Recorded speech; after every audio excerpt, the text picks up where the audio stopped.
Hi, everybody. Welcome back to Ox Talks. It is Friday, December 29, 2023. We're winding down 2023, end of this year. Hope all of you are having a great day today, a productive day, and getting ready for the new year. A lot is happening. I just want to say thank you for subscribing to this channel. If you haven't, please do so. Please hit the like button. Please hit the bell notification on these videos so you're notified when I put new content up. And please share these videos with your family and friends and your coworkers so we can continue to do our part to wake people up about what is happening in this country. So I appreciate all of you, appreciate the comments you leave, the interaction between the subscribers. I try to weigh in and respond to all of your comments to the best that I can. You guys probably see I respond in the morning, at least here. I get up in the morning early, about 5:45. I get up in the morning, I go outside in the patio, a cup of coffee, and I try to go through the comments and respond. So again, thank you. You know, yesterday's show was about the illegal immigration issue and how it is impacting our country and our cities and the residents of our cities, and how it is overloading the public services, the transportation system, how it is resulting in higher crime. And today's story I'll share with you. I'm just going to share one story because it's a late video, and I apologize. I had a long day today, but you know how our system is being overloaded. The crime rate is rampant and only getting worse. Someone asked me today in a comment, "Is there lawlessness in my area?"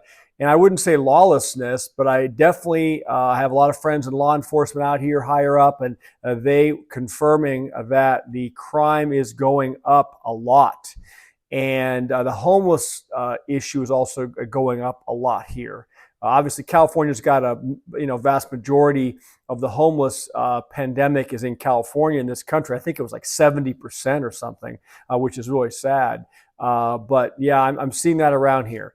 So what is happening? What is going on with our country? You know, I sit around the dinner table with my kids at night, and we discuss these issues. I hope all of you are doing the same with your family as well. But you know what I'm hearing from both one at the high school level and one at the college level is, and what I'm observing is there's no family unit. There's no cohesiveness. You've got a lot of single parents. You don't have a lot of parent leadership and guidance that these young people need for their foundation.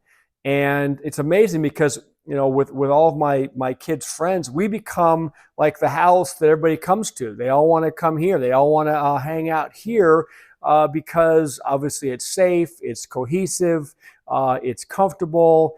And I think that they just feel like they belong. And in some respects, it makes me happy that I can provide that, but also makes me sad for these young people that they don't have that in their own home life. And I just wonder how much of this is what's contributing to the topic we'll discuss today, which is the crime rate and the theft in these big box stores and what's happening, which is it's insane to read about and to see unfolding. So let's jump into it. This was from The Sun. And it says, stores will close. Walmart CEO confirms after retail bloodbath in 2023 saw major retailers shut up 3,000 locations. This is Walmart CEO Doug McMillon has predicted a retail bloodbath this year that saw several companies close nearly 3,000 locations.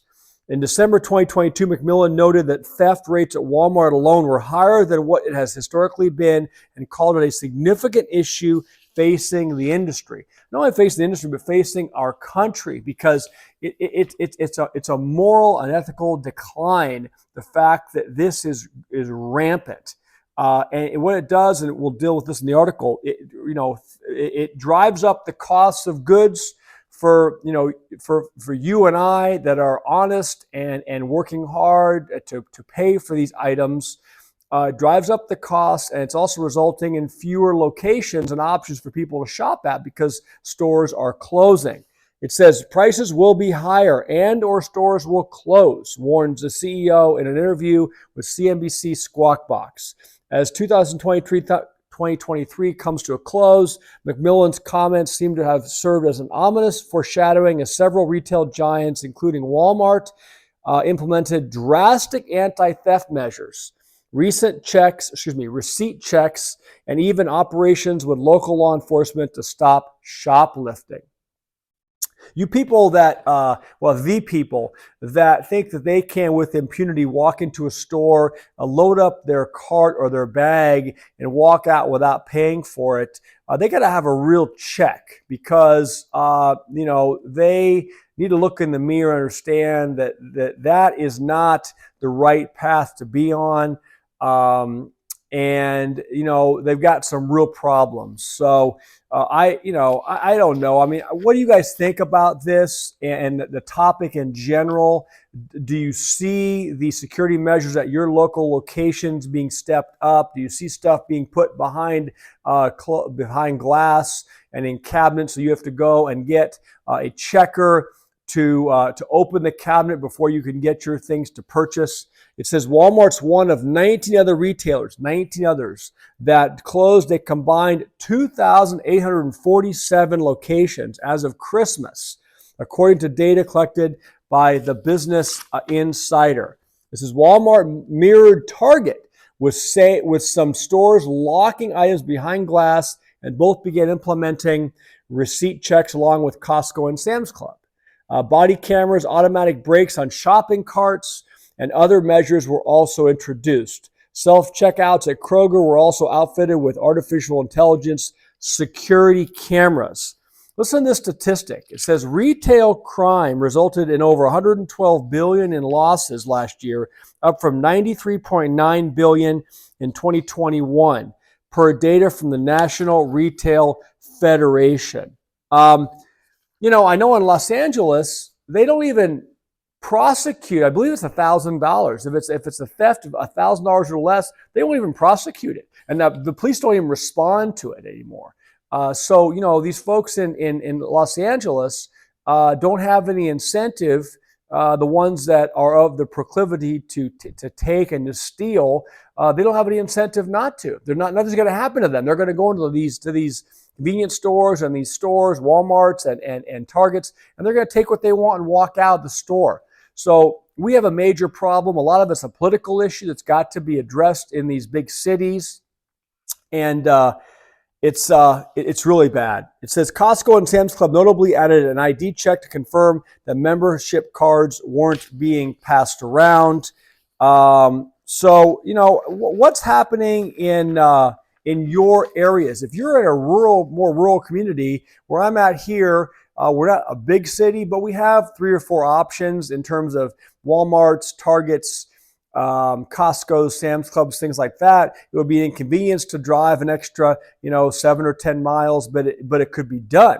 If you're in a rural area and one of those big box stores closed down and you rely on those, comment below. Has that happened to you, and how has that impacted you, and what have you done to substitute and find a workaround? It's very sad state of affairs that's happening in this country. We talk about economics primarily and real estate, but this does have an impact on the economy. It has an impact on all of us because we're paying more for these things.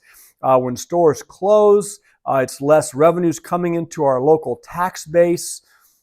This article continues. Target notably announced the closure of at least 9 locations at the end of September with specific attribution to rampant theft of retail theft rates. It says, we cannot continue operating these stores because theft and organized retail crime are threatening the safety of our team and guests and contributing to unsustainable business performance, Target said in a statement on its website about the closures. Look, they don't even feel that they can properly provide security for their employees anymore at some of these stores. That's how bad it's gotten. The article is indicative of the decline that we are seeing in this country. And I have to believe that there's a way to curb this. And we will see how this continues to unfold into next year, if we're going to see more closures of big box stores. I had another article to cover with you tonight about the corporate bankruptcies and the zombie companies. I'll probably deal with that tomorrow. Keep it short tonight because the video is going up so late. I apologize. I'm trying to wrap up some loose ends today with the law practice end of the year stuff. I'm looking at my calendar for next year. Interestingly enough, my trial schedule is fairly full. I have a lot of trials on the calendar starting in March all the way into summer, which is interesting. I think I've said before on this channel, in business litigation and real estate litigation, a lot of these cases, get settled before trial. Many don't go to trial sheerly because of the cost. It's not like a personal injury case where there's an insurance company on the other side, there was an injury, and if they don't pay enough, it's going to trial. It's a little different situation. Usually you have private parties paying out of pocket for their lawyers. The lawyers in these cases, like myself, charge hourly for services. And I will tell you that a day of trial for a client will run $4,000 to $5,000. And for every day of trial, you have at least a day of prep time. So a 10-day trial, 10 days of prep time, you're looking at 20, 30 days of time. It is substantial. And so unfortunately, that's the way that the system is. And so many of these cases do and should, with all reasons, settle prior to trial. We'll see how this unfolds in the coming year. I have many depositions set up in January, a lot of law in motion work. So I hear from the comments that you guys like to hear about this stuff. And so, I'll keep dropping some of that without sharing too much detail about the daily, the life of operating and owning a business litigation practice. Thanks a lot for, again, watching the show tonight. I know the video is going up real late. I thought I'd do a show with the tree in the background. Yes, Christmas is over. My family, our tradition is we leave our Christmas tree up through the new year. Normally break all this stuff down in the first week or two of January. I know some people pack everything up the day after Christmas, but I thought I would capture a video here with the tree in the background. We're kind of fortunate we have tall ceilings here at the house, 12-foot ceilings, so we're able to pack in a pretty large tree, which is cool. So with that being said, please get your exercise in. I hope all of you worked out today. I went and did my workout this afternoon for an hour, and it's important that we continue on this physical fitness path. I'm not going to let up on that because we have to stay physically fit and strong and be prepared for what is unfolding in the coming year. Physical strength also provides being fit with cardio and having some muscle tone provides a release of stress as well, or relief, and also provides clarity, and a strong mindset. We need to be looking at taking charge this year, hopefully being able to take advantage of opportunities that will unfold as things continue to decline. I hope all of you have a great rest of your evening tonight. I will try to put something up tomorrow before the new year. God bless all of you, and thank you again for watching. Stay safe, and I'll talk to you soon. Bye.